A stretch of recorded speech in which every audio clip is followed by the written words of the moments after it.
APEC 2023, this is Martin Rowe with EE World, and we are in the Murata booth, and Stephen Allen is going to tell us about the company's new charge pump. So Stephen, why don't you go ahead? Yes, good morning. So this is the PE25203. It is a phase interleaved 10-watt charge pump. It almost losslessly converts down from either 2-cell or 3-cell input to a single-cell output. It has a patented technology which enables us to really shrink the whole form factor of the charge pump and enables us to put it into applications where there's extreme low profile requirements. Specifically, we developed this to support Intel's TCOM Plus initiative, which is for notebook computers. It enables the charge pump to be fitted into a display panel for a notebook and provide a single cell voltage to provide power to all of the other circuits within the back panel today, which includes things like camera, touch control, motion sensing, privacy screens, and also, of course, the backlight and the driver circuits for the display.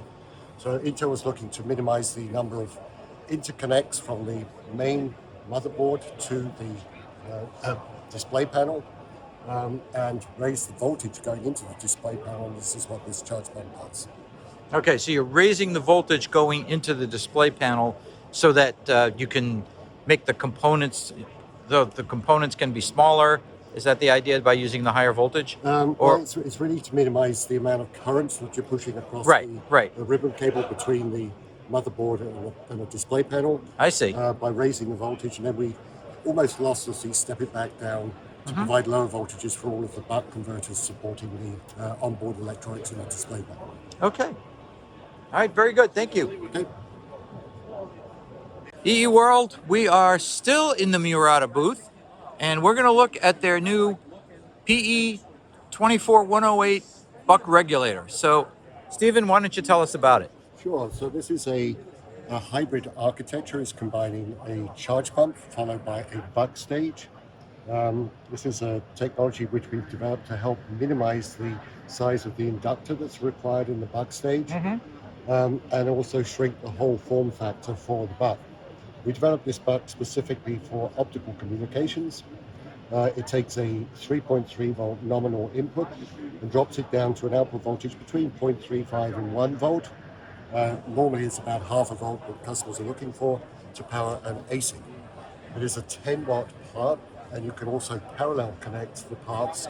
And we show here 2 parts on the board, but you can actually go up to 4 parts in parallel, which is up to 40 amps output capability. Peak efficiency for this part is 88%. And the key point here is that the form factor is extremely low profile. We can get to about 1 millimeter height, 1.2 millimeters based on the inductor height and the chip height itself.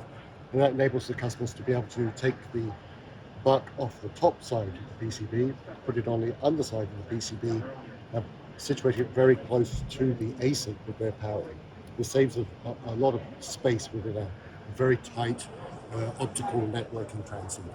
So this is used for optical to electrical modules in data communications. Correct. This is and this is aiming at high speed, so 800 gig high bandwidth. Coherent optical transceivers. Okay. So when was this released? We're releasing it here at the show. Oh, you're releasing it. This almost seems like something that you'd want to see at OFC. Indeed, we were at OFC just a couple of weeks ago. You were there. Okay. Indeed. All right. Very good. Thank you.